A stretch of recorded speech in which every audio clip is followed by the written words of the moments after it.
I'm going to discuss 5 of the most important books that have helped shape my life to where I am today, helped me scale my business to over 300 employees and a 10,000 unit real estate portfolio. The first book was written in 1978. It's called The Road Less Traveled by M. Scott Peck. Now, I feel like for most entrepreneurs and most business owners, we all go down the road less traveled. But what struck me with this book is it was really centered around honesty and truth in doing business. It is basically a life of and a total dedication to total honesty. For some of you, that might not be a big deal, but I can tell you from firsthand experience, there's a lot of people that do not operate by those principles. So this book sold over 10 million copies back in the day, and it still continues to be a bestseller. So with continual examination each year, I evaluate where I am on a number of things. So I'm always taking a look at my life. I'm looking at my financials. I'm looking at my relationships with my kids and my friends, etc. I'm looking at my health. I'm looking at my spirituality. I'm also looking at my fun. So I have this wheel of things that I'm always looking at, and I'm evaluating myself on a scale of 1 to 10. So as an example,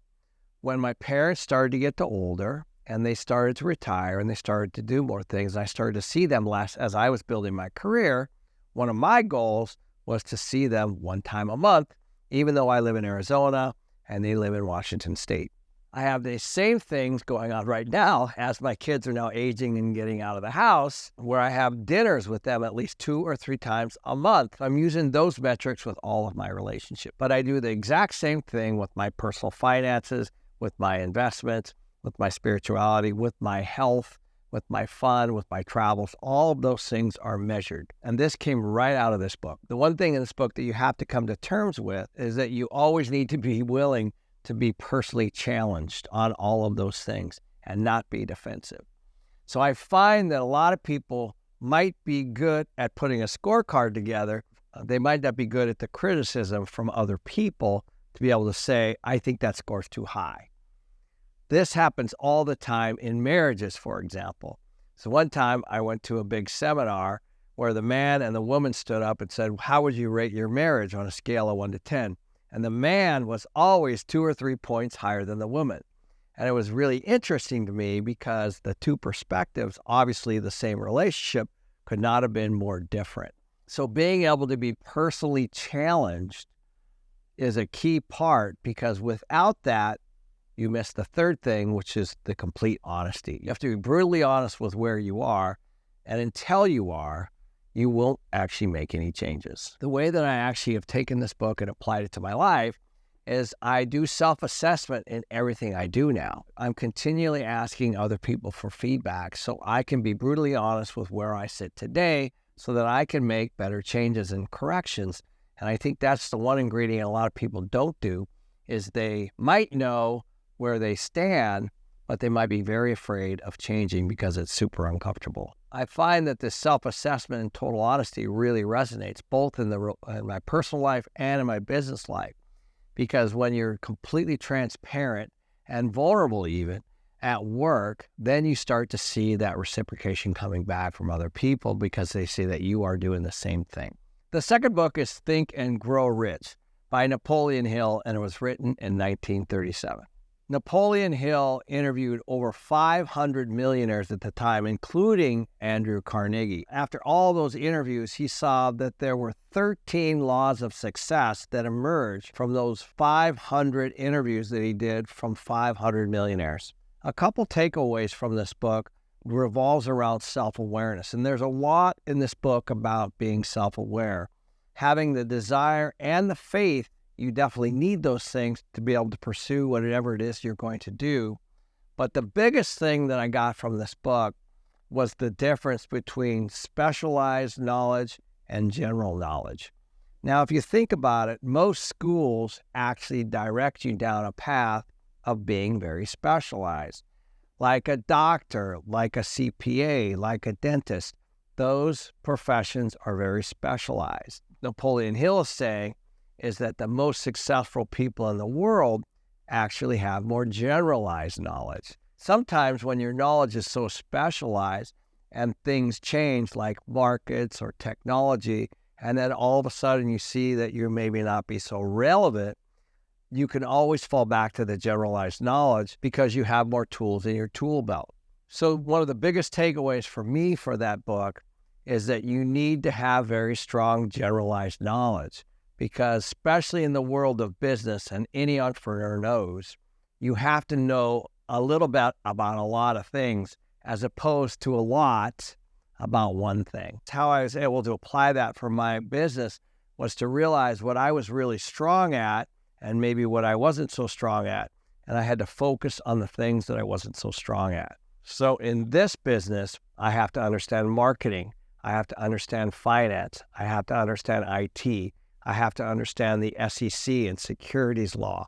I have to understand property management. I have to understand utilities. I have to understand insurance. I have to understand all of the things underneath my umbrella so I can talk to anybody that specializes in those areas on a peer-to-peer basis. And because I have generalized knowledge, I could lose everything today and be transplanted anywhere and be able to resurrect myself very easily in any environment.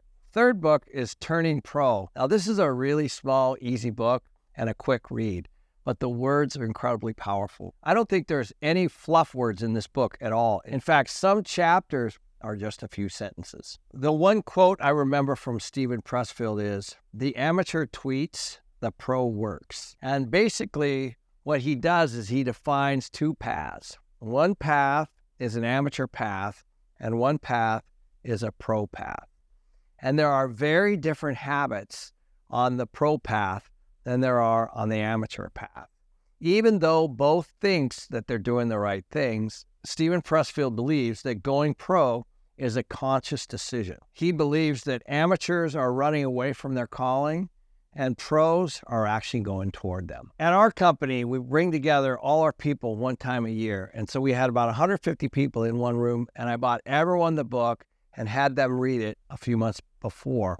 And then we had a facilitator actually talk about the things inside of this book. Essentially, our entire company did a book study on turning pro. And what emerged from here, because don't forget, I have leasing agents, I have maintenance people, we have marketing people, we have tech people, we have people doing all kinds of different roles. And each person really resonated with this book because everyone has pro habits and amateur habits. So one of the exercises we did during this book study was everybody had to write down who was a pro and who was an amateur. And that was a very powerful exercise because the list of amateurs was quite long and the list of pros were quite short. Then we would reflect on those and say, well, where do you sit in relation to those two lists? The other thing that the book does is it exposes things that are amateur habits. For example, like overeating, or maybe talking on your cell phone too much, or perhaps not exercising. Those are amateur habits, and not necessarily just personally. They can also be distractions and things that you're doing at work. So once you start to identify which habits you have that are amateur and which habits you have that are pro, and you're now self-aware, you can actually turn those amateur habits into pro habits, and you actually start on a different path. One of my biggest amateur habits was probably trying to multitask. So I now know and I believe that there's no such thing. You are actually present or you're not. It's impossible to be in two places at once. Even though many of you might argue with me, it's literally impossible for you to be in two places at once. If you think that's true, try having your cell phone while you're sitting there having a conversation with your kid. For me, one of the things I do for meetings is I turn off my phone or I leave it in my office so that I'm fully present and aware of what is being discussed in whatever meeting I've got. So some of the things I was a pro at were mostly built around relationships. I was always trying to build a culture in my office, but I was genuinely connected to the people in my office. I have lots of friends that are amateurs in this category where they just blow in and they work everybody really hard. But for me, I would say that was one of my strengths when I started. And that was one of the things I identified that I just needed to continue because, as you guys all know, the culture is the glue that keeps the company together. Number 4 is The Ego is the Enemy by Ryan Holiday. Now, I like all the books that Ryan Holiday writes. This book hit me at the right time because it was a book that basically highlights people that have egos. Of course, at the time, I'm like, well, that's not me. That's everybody else. which is exactly the whole point of the book. So people with egos most of the time look outside for fulfillment. They believe that a full life is in the outside world. But as we know, fulfillment actually lies within. And people with ego, it impedes learning and progress and talent. One of the biggest things I learned is that when people hit failure, and we all do, and they have big ego, it actually doesn't maximize the full recovery. It makes the recovery much more difficult. It's oftentimes very unconscious or in their subconscious. I found, especially when I was a young man, that material things were very important to me.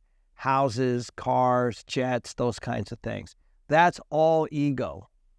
Or oftentimes you'll see it in relationships where one person just simply can't tell the truth because they're afraid, and that's all ego. All that stuff does is damage relationships. So my own business, once I started to be self-aware and understand that there are times where I'm talking about things that are egoic, or even in situations where I might be wrong, the best thing to do is to not do that. And you start to get more authentic with people, and they are also getting authentic with you. Every person that gets some kind of level of success, they're bound to let it go, and they're ascending, and all of a sudden they think it's them.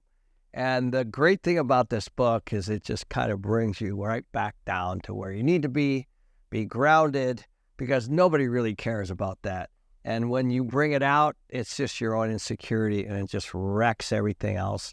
It wrecks relationships, it wrecks momentum. All of those things are just damage to your progression. Probably if you don't think that you need this book, you're probably the one that actually needs it the most. And the fifth one is Never Split the Difference by Voss. This book saved me $250,000 in the first week that I read it. And this is a true story. So if you think about the book, it literally is never split the difference. And what does that mean? What it means is oftentimes, especially in real estate, when you find something, let's say it's $100,000, or in my case, we found some roof work that was needed on a property, and we got on the phone with the seller, and it was $500,000. And what did the seller say? And the broker? Why don't we just split the difference? It's God is my word this happened. And I started laughing because I had just read this book, and I did techniques from the book. And one of them is a 3-second pause. So the first thing I did was a 3-second pause and just listened. And then they started to talk again, which is exactly the whole point of a 3-second pause. This is just one of many techniques in the book. Basically what I said was, no, this is a seller problem, not a buyer problem. And we got it all the way down to 0. So at the beginning of the conversation, the offer was for me to accept $250,000 for the roofs of a $500,000 roof job, but I got it all the way to 0 just from reading the book. I got so obsessed with this book, I actually read it multiple times. I got the audio book and I listened to it over and over and over because I also learned differently when I listened to audio. And I also bought the master class.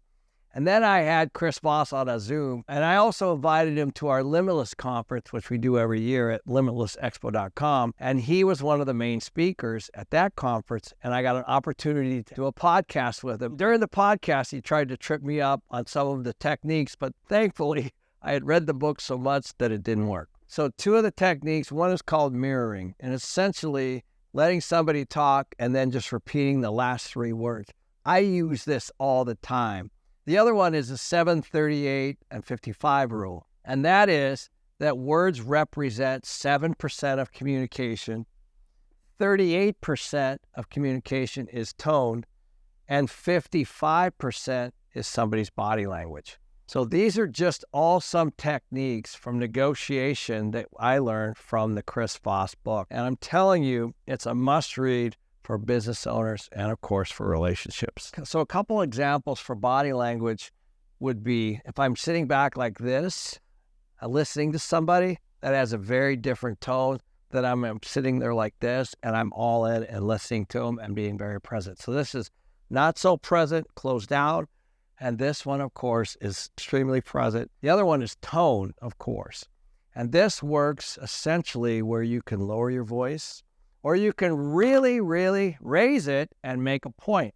So there's all kinds of things that you can do while you're communicating with people that actually can drive points home. One of the interesting things that's a commonality between all these books, and don't forget, these were written 100 years apart, all around self-awareness, presence, being self-reflective, but also having empathy and building relationships. Because what I found is you can take those same techniques and apply them with your friends, your family, your business, or anybody else. But I found a common theme through all of them, even though they were very different books. I'm sure that most of you have businesses or are trying to start one. I just made a video on 3 critical questions. Everyone that either has a business or is planning on starting one needs to be able to answer.